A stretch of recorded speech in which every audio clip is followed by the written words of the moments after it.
Plate ఉంది కదమ్మా, already last time వెళ్ళినప్పుడు తీసుకెళ్ళాం, మళ్ళీ అదే కొనకూడదు.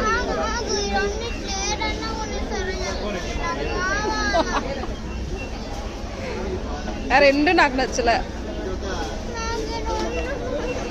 ప్లీజ్ బేబీ, ఉన్నది ప్లేట్ ఉంది ఆల్రెడీ, ఎందుకు మళ్ళీ కొనడం?